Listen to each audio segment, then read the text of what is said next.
Seigneur, regarde, mon nom a été sali.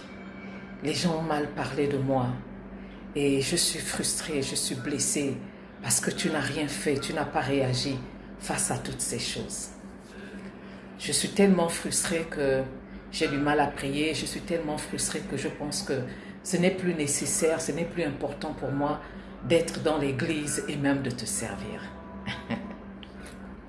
Que voulais-tu qu'il fasse, bien-aimé? Que voulais-tu que le Seigneur fasse à ces personnes qui t'ont diffamé, qui te diffament toujours, qui disent des choses malsaines, des vilainies sur toi? Que voulais-tu qu'il fasse? Qu'il leur casse les dents, qu'il leur casse les pieds? Ah d'accord, oui, je vois. Tu voulais qu'ils disent à tout le monde que ces choses sont des mensonges.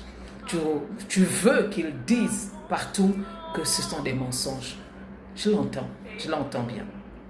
Mais laisse-moi te raconter ou bien te rappeler l'histoire d'un jeune qui s'appelle Joseph. Joseph, vois-tu, est jeté dans le puits par ses frères, pas par des étrangers, par ses frères. Exactement comme toi, des personnes que tu connais, des personnes avec qui tu as peut-être été ami, des personnes avec lesquelles tu es même ami, des personnes peut-être même de ton cercle amical, familial, qui te diffament, qui racontent des choses sur toi. Joseph, c'était la même chose. Ce sont ses frères qui l'ont jeté dans la fosse, qui l'ont jeté donc moi dans le puits. Et comme ce n'était pas suffisant, il a été vendu. Gloire à Dieu, il a été vendu. Mais le plus impressionnant, c'est que quand Joseph est vendu par ses frères, c'est à cause de ses songes. Des songes qui lui sont donnés par l'Éternel, pas par les dieux de sa famille, pas par des divinités, pas par Baal, mais par l'Éternel lui-même. Donc ça veut dire qu'en fait, Joseph a des problèmes parce que Dieu lui donne des rêves, des songes. Donc Joseph a un problème à cause de sa destinée, à cause de ce que Dieu va faire dans sa vie.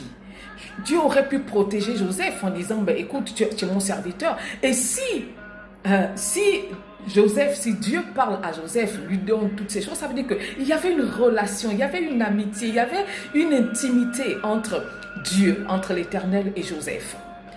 Mais Dieu permet que Joseph soit vendu. Et quand il est vendu, il va en esclavage. D'abord, il est jeté dans le puits. Après, il va en esclavage. Vous connaissez l'histoire. Et là-bas, au moment où il souffle un peu, eh bien, Madame Potiphar débarque. Et puis, elle raconte tous ces mensonges. Il n'est dit nulle part que Dieu a justifié Joseph en disant aux gens, ou non, ce n'est pas vrai, Joseph n'a jamais fait ça. Non, il n'est dit nulle part. Mais qu'est-ce que Dieu a fait? D'abord, Joseph est resté attaché à l'Éternel. L'Éternel qui avait permis que ses grands frères, que ses frères le jettent dans le puits. L'Éternel qui avait permis qu'il soit envoyé en esclavage, enchaîné. L'Éternel qui a permis que la femme de Potiphar l'accuse et qu'on le mette en prison. Imaginez le nom de Joseph souillé. Imaginez même les autres prisonniers qui disaient, quel impudique, regardez-moi cet impudique. Donc même quand on lui donnait des tâches dans la prison, parce que Joseph avait des tâches, des responsabilités dans la prison, imaginez même, ça veut dire que même les autres prisonniers disaient, ma franche, c'est quoi cette affaire-là? Finalement, est-ce qu'on fait la promotion des impudiques? On fait la promotion des violeurs ici, etc. Mais Joseph est resté attaché au Seigneur, malgré tout ça. Il a continué à craindre Dieu, à honorer Dieu, à respecter Dieu. Et je le sais comment, parce que lorsque la femme de Potiphar, lorsque Madame Potiphar vient pour vouloir avoir des rapports sexuels avec lui, il a dit non, never. Parce que non seulement je ne peux pas le faire à ton mari, mais à cause de mon Dieu, je ne peux pas le faire. Ça veut dire que Joseph aurait pu avoir des raisons d'être frustré, de dire, bon, de toute façon, le Seigneur, tu ne m'as pas sauvé. Seigneur, d'abord de mes frères, tu ne m'as pas sauvé. En plus, là, on m'accuse. Ben, autant qu'à faire, puisqu'on m'accuse, ben... Voilà, donc je suis fâché, je ne te sers plus. Mais il a continué à servir le Seigneur. Et regardez ce que Dieu fait. Dieu fait quoi? Au lieu de passer du temps à justifier Joseph, etc. D'abord, Joseph n'a pas passé de temps à se justifier. Bien-aimé, arrête de chercher à te justifier. ton nom a été sali, ton nom a été mis dans toutes les sauces. Oh, ne cherche pas à te justifier, parce que ce n'est pas ça le plus important. Et quand le Seigneur même ne te justifie pas, ne te frustre pas, parce que pourquoi? Le Seigneur a des choses plus importantes à faire que de chercher à te justifier. Il a des choses plus importantes à bâtir en toi, à faire avec toi. Il y a des leçons que tu dois apprendre, parce que ce qui va arriver, en fait, ce dans quoi il va t'emmener, tu auras besoin d'être assis spirituellement. Alors pourquoi il prendrait le temps encore d'aller parler aux gens? Dieu aurait pu aller parler par exemple à Potiphar en rêve. Il aurait pu aller dire à des personnes que non, ce n'est pas vrai et tout ça là. Mais Dieu n'avait pas le temps pour ça. Parce qu'il prenait le temps de bâtir Joseph. Comme il prend le temps de te bâtir. Les gens te lapident. Les gens racontent des mensonges sur toi. Ton nom a été souillé, mis dans toutes les sauces. Torou pavorous.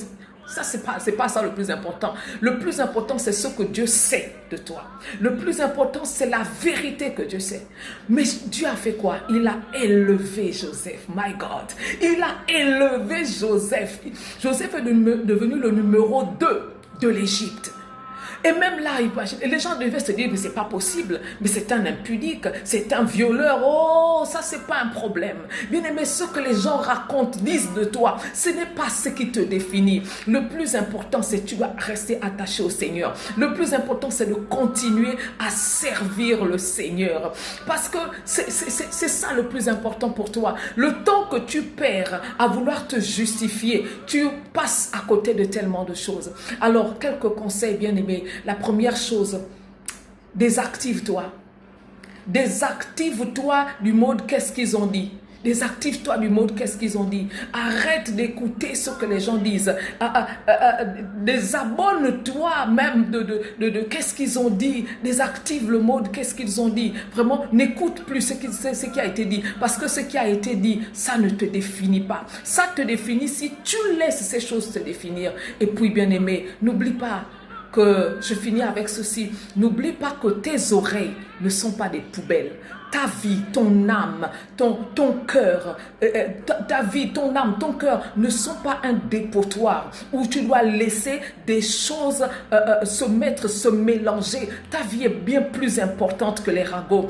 Ta vie, ta relation avec le Seigneur, ce que le Seigneur va faire dans ta vie, ce que tu dois faire, c'est bien plus important que les ragots que les gens racontent sur toi. Laisse-les parler, mais toi, continue. Parce qu'on ne jette pas des pierres sur un arbre qui n'a pas de fruits et qui n'a pas de bons fruits. On ne parle pas de n'importe qui et tu n'es pas n'importe qui. Alors avance bien aimé. Shalom chez toi.